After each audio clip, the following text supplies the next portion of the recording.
Have you ever been so bored that you've actually contemplated watching paint dry? I have. And I don't know if you guys have ever been that bored, but I know we all have been bored at some point or another. When we're bored, we all find different solutions to this problem. Some of us watch movies, some of us go hang with friends, some of us read a book, some of us play video games. When I'm bored, I go to Walmart. Now, Walmart's a huge corporation. In a article that appeared in the Wall Street Journal in April of 2006, it stated that nearly 100 million Americans visit U.S. Walmarts every week. That means on a weekly basis, nearly 1/3 of our population has been in a Walmart. Now, whenever this many people go to the same setting this often, there will be people who will find a use for it that was not its intended use. This is where we get the Walmart list. And today, we'll learn about the Walmart list. The Walmart list is a list of 333 ways to get kicked out of Walmart. Now, the punishments for these pranks can range all the way from absolutely nothing, you won't even get kicked out, to serious jail time, though the latter is usually joking you're not supposed to do them. The three most common types of pranks fall into one of three categories: anonymous, humorous, and obnoxious. So, and those will be the types of pranks that I will discuss today. The first type will be the anonymous prank. Now, the anonymous pranks can be humorous, they can be obnoxious, they can be both, or they can be neither. But they won't know who did it, so you won't get punished anyway. One of the pranks that fall into this category is the stuck quarter. The stuck quarter is where you glue about $1 worth of quarters in front of a vending machine on the ground and watch as strange passerbys try and pick it up for a free snack. Another type of prank is the message, where you leave cryptic and ominous messages on computers and other devices for passerbys to see. For instance, I once left a 200-page document that said, "All work and no play makes Jack a dull boy," over and over again. And that got a lot of strange looks. Another prank that falls in this category would be the wake-up call. This is where you take all the clock radios and set them up to go off at a certain time and then watch as the employees scramble to try and turn them off. More often than not, they'll just hit the snooze button and then about 5 minutes later it'll all happen again.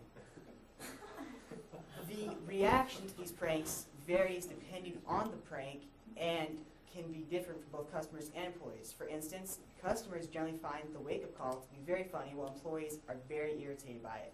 And some employees will find the stuck quarter to be humorous, whereas no customer ever will.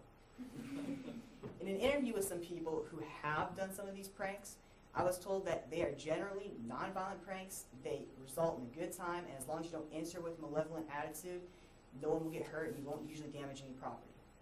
The second type of prank that I'll talk about will be the humorous prank. These are pranks that are generally found to be humorous by all parties, and while they will eventually get you thrown out, they will ask you to leave a number of times, or ask you to stop a number of times before even considering asking you to leave. And security will only be involved if you continue for a long period of time. My personal favorite prank falls into this category, which is the sock race. The sock race is where you and a friend will remove your shoes and race from point A to point B in your socks, sliding through the tile floor as fast as you can, or in a lap around the store and just time yourself. Another prank that falls in this category is the gift wrap duel. This is where you take 2 tubings of gift wrap and you challenge random customers to a duel with it. More often than not, they'll take it, set it down, and walk away. But I've had about a 5-minute duel with somebody once. It was very fun.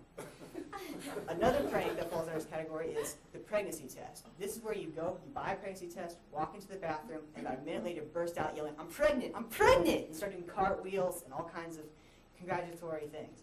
If you're a girl, most people say, congratulations, good for you. Being a guy, most people look very confused and just start laughing at me like I was an idiot.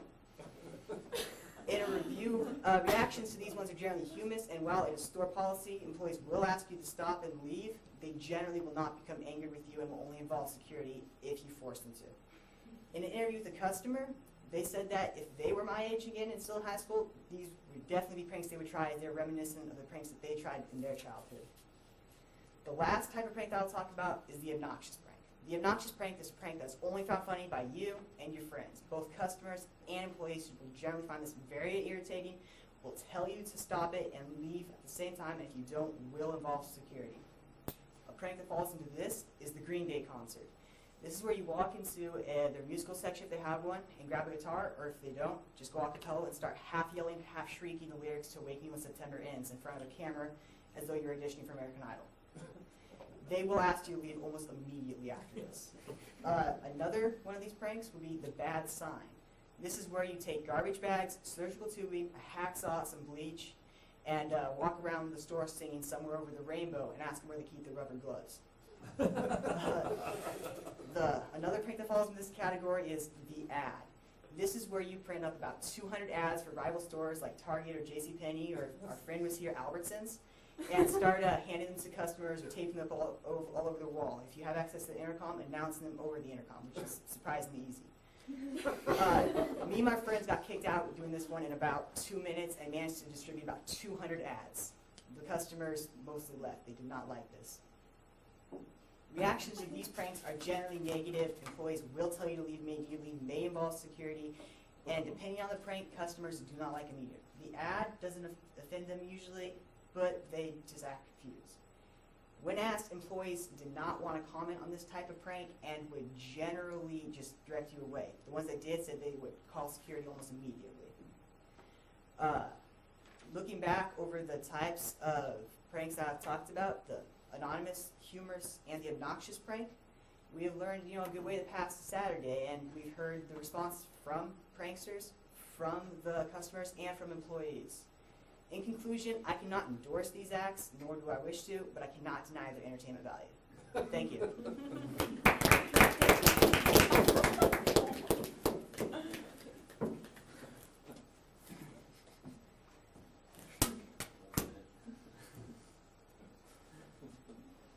How long? 6:22.